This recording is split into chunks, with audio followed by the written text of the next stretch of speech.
તો મિત્રો આજના દિવસમાં આપણે 9,000 પ્લસનો પ્રોફિટ કરેલો છે અને આ શોર્ટ સેલિંગના બેઝનો પ્રોફિટ હતો કારણ કે આજે ઓપ્શન બાયર કમાઈ શકે એમ નહોતા.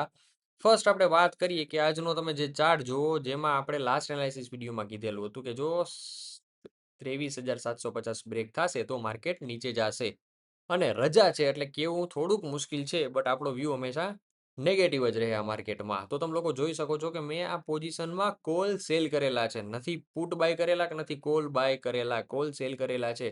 ઓર્ડર્સમાં જઈને તમને લોકોને બતાવું તો ફર્સ્ટ આપણે ફિલ્ટર મારીને જોઈએ બાય પોઝિશન્સ નહીં, સેલ પોઝિશન્સ કેટલા વાગે મેં શોર્ટ સેલ ટ્રેડ નાખ્યો. 226 આનો હાલનો પ્રાઇસ છે, 264 રૂપિયા મેં સેલ કરેલો હતો અને હવે આજ મેં કેટલામાં બાય કર્યો. બાકીની જે પોઝિશન છે એ જ પોઝિશન છે. મેં બાય કર્યો 235માં. ઓલમોસ્ટ તમે લોકો જોઈ શકો આજે મેં લોટ મારા જાજા હતા, 5 નોર્મલ વાત છે. બટ મેઇન પણ જો હું 30 થી 35 પોઈન્ટમાં જ એક્ઝિટ મેં કરી લીધી. શું કરવા? કારણ કે જે માર્કેટ સ્ટ્રક્ચર બન્યું હતું, બરોબર, મારી એન્ટ્રી ક્યાં બની હતી એ પણ હું તમને લોકોને ડિસ્કસ કરું. ત્યારબાદ આપણે માર્કેટ એનાલિસિસ કરશું. ફર્સ્ટ તમે લોકો જોઈ શકો છો અહીંયા માર્કેટે જે સ્પાઇક મારી, બરોબર છે, સવારમાં ગેપ અપ સાથે, એટલે અહીંયાથી સેલિંગ બનેલું છે. એટલે હું વેઇટ કરતો હતો કાંઈ એક સાથે આ પડી જાય તો પડવા દેવું છે, આપણે ચાલુ ગાડીમાં નથી ચડવું. રિટ્રેસમેન્ટ ટ્રેડ હું લઈશ. તો આ રિટ્રેસમેન્ટ શું થયું કે જે રેઝિસ્ટન્સ લેવલ હતું, આપણે શું ટાર્ગેટ હતો કે ભાઈ 24,300 અને એ 500 ઉપર માર્કેટ જાય, 300 અને 500 ઉપર જાય તો આપણે એ માર્કેટ ટ્રેન્ડ ચેન્જ સમજશું, ત્યાં સુધી નહીં સમજીએ. તો અહીંયા તમે લોકો જોઈ શકો છો અહીંયા બે, એક ગ્રીન અને એક રેડ, આ બે કેન્ડલ બનેલી, એક ગ્રીન ને એક રેડ, બે સેમ જ છે કે ઉપરથી રેઝિસ્ટન્સ ફેસ કરીને પડે. તો આ રેડ કેન્ડલમાં આપણે એન્ટ્રી કરેલી છે. તમે લોકો અહીંયા ટાઈમ સાથે જોઈ શકો છો આપણે જે એન્ટ્રી પ્લાન કરી હતી, સેલનો ટાઈમ તમે લોકો જુઓ 10:36 છે અને આ કેન્ડલ એક્ઝેક્ટલી ક્લોઝ થયા બાદ એન્ટ્રી હતી કે 10:30 બંધ થઈ અને ત્યારબાદ આ નેક્સ્ટ કેન્ડલ જેનો લો બ્રેક કર્યો ને તે મારે એન્ટ્રી કરેલી હતી. સો પ્રોફિટ થઈ ગયો, મોટી વાત નથી, બટ મેઇન વાત હતી એક મિનિટ હતો એક્ઝિટ, બરોબર છે. એક્ઝિટ આ લેવલ પાસે આવી અને મેં કરી દીધેલું હતું આ ટ્રેડમાં એક્ઝિટ. જો આ એક્ઝિટ ના કર્યું હોત તો એ ટ્રેડ બ્રેક ઇવન કે થોડાક લોસમાં આવી જાત. બીજું જસ્ટ મેં એમાં મસ્કરી કરેલી, તમે લોકો જોઈ શકો છો. ફિલ્ટર એટલે રિમૂવ કરું તો તમને ક્લિયર થાય કે 7 ટ્રેડ તમને લેખાય. મેં વિધાઉટ એજ પોઝિશન 2 લોટ સેલ કર્યા હતા, 1-1 કરીને, એક 226, એક 226 બે એક એક કરીને એક્ઝિક્યુટ કર્યા હતા. સેલ કરીને પાછા બાય કરી લીધા જસ્ટ 10 પોઈન્ટની એમને મૂવમેન્ટ લેવા માટે, ટાઈમ પાસ કરવા માટે. એટલે આપણે પ્રોફિટમાં ટોટલ અત્યારે 7 લોટ સમથિંગ દેખાતું હોય છે. સો આ આજનો પીએનએલ આપણે હતો, બટ પીએનએલ મેટર નથી કરતો આ દેખાડવું, કારણ કે એમાં લર્નિંગ પોઈન્ટ હતું. એવું જરૂર નથી કે રોજ આવીને હું તમને નફો દેખાડીને જ કહું કે આટલા મેં છાપ્યા તમે લોકો મને ફોલો કરો. નહીં, આપણો મેઇન ટાર્ગેટ છે તમને લોકોને માર્કેટની પ્રોસેસ શીખડાવી. આજના દિવસમાં બાય ટ્રેડ બની શકે એમ જ નહોતો, કોલ કે પુટ બેયમાં.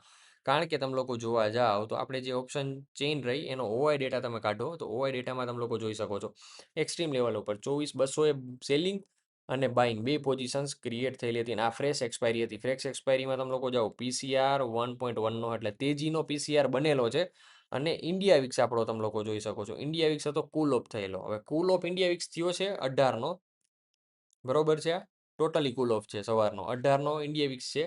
એટલે ઓપ્શન બાયર માટે માર્કેટ છે, but premium as it is સિચ્યુએશનમાં સેલિંગ જ કરવું પડે ને એ બહુ તકેદારી ધ્યાન રાખીને સેલિંગ કરવું પડે, કારણ કે કોલ સેલિંગ કરવું પડે અને કોલના પ્રીમિયમ્સ આ લોકો વધારે, કારણ કે માર્કેટને ઉપર ચડાવીને. એટલે અત્યારે જે કંઈ મસ્કરી હાલે છે મસ્કરીમાં બહુ બચીને ટ્રેડ કરવાનો. તો હવે કાલે કઈ રીતે ટ્રેડ કરશો? તો ફર્સ્ટ આપણે લોકો જોશું ઓઆઈ ડેટા. જે ઓઆઈ ડેટા આપણને દેખાડે 24,200 એ 47 અને 48 લાખની કોલ પુટની બે selling position as it is બનેલી. હવે રેઝિસ્ટન્સ તમે લોકો જોવા જાવ તો એક જ છે 24,500નું લાસ્ટ, અને એની પહેલા 24,300નું જે આપણે પ્લાન કરેલું હતું ટ્રેન્ડ ચેન્જ માટે લાસ્ટ વિડીયોમાં. સો વન ડે ટાઈમ ફ્રેમમાં આવો તો અહીંયા 400 અને એના પછી આ ગેપ ફિલ બાદ વધીને 500, બરોબર. 500 ઉપર જાય તો ટ્રેન્ડ ચેન્જ, બરોબર. ત્યાં સુધી ચેન્જ નહીં ગણવાનો, આપણે હજી ટ્રેન્ડ ચેન્જ ગણતા જ નથી, એટલે હજી વેઇટ કરશી પ્રોપર પ્લાનિંગ સાથે. તો કાલે કઈ રીતે ટ્રેડ કરો? તો કાલના દિવસમાં બહુ જ શાંતિથી રાહ જોવો આ નો ટ્રેડિંગ ઝોન બ્રેક થાય ને એનું, બરોબર છે. આ જે બન્યું છે ને આ નો ટ્રેડિંગ ઝોન, આ જે બાજુ બ્રેક થાય મને કાલ દેખાય કે અહીંયા રમશે, કાં વધીને ઉપરની બાજુ જાય ને તો હું પુટ સેલ કરીશ, કાં હું બને તો કાલના દિવસમાં ટ્રેડ અવોઇડ કરીશ. તો ઓપ્શન બાયર બહુ બચીને હાલજો, આપણે મોમેન્ટમ ટ્રેડ કરવાનો રહેશે. હવે હું આ એક્ઝિટ અહીંયા મારી દઉં ડિલીટ. આ મોમેન્ટમ ટ્રેડ આપણે કેપ્ચર કરવાનો છે એઝ અ ઓપ્શન બાયર. તો મોમેન્ટમ ટ્રેડ આપણને ત્યારે જ મળશે જ્યારે આ રેન્જ બ્રેક થાય. કેટલાની? 24,150 અને ઉપરની બાજુ 24,300. આ રેન્જની બહાર જઈને કેન્ડલ ક્લોઝ કરે, બરોબર, આવી રીતે ગ્રીન કેન્ડલ ક્લોઝ કરે તો આપણા માટે સારી વાત તેજીમાં અને અહીંયા રેડ કેન્ડલ ક્લોઝ કરે. ક્લોઝ કર્યા બાદ શું આપણો રૂલ છે? ફરજિયાત 15 મિનિટના ટાઈમ સેકન્ડ કેન્ડલ એનો લો બ્રેક કરે. હંમેશા બે કેન્ડલના કન્ફર્મેશનથી એન્ટ્રી લેવી જોઈએ, બરોબર?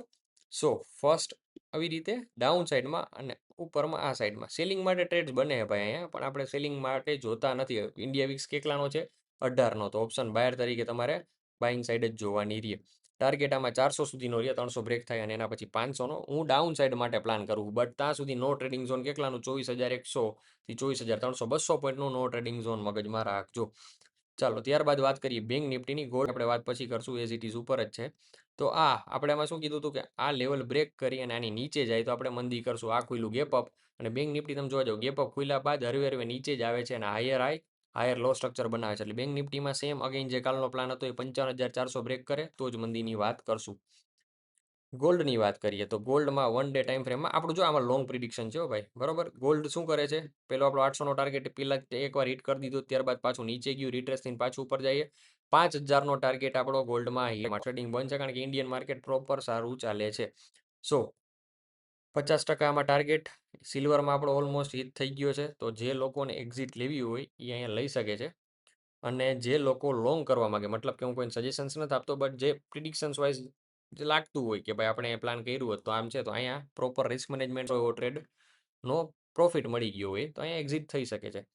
ત્યારબાદ આ સિલ્વર જોવા જાવ આપણે, જે ફોરેક્સ સિલ્વર આમાં 80, તો મેક્સિમમ આમાં 88 થી લઈને તમે 92, 94, 95 સુધી જોઈ શકો. 95 એકવાર સિલ્વર દેખાડી દે એટલે આપણું સિલ્વર એકવાર પાછું 3 લાખ જોવા મળી જશે, જે આપણો ટાર્ગેટ છે 82 થી 3 લાખ. એટલે 82 વધારે ગણો, 82 વધારે સારા રહેશે.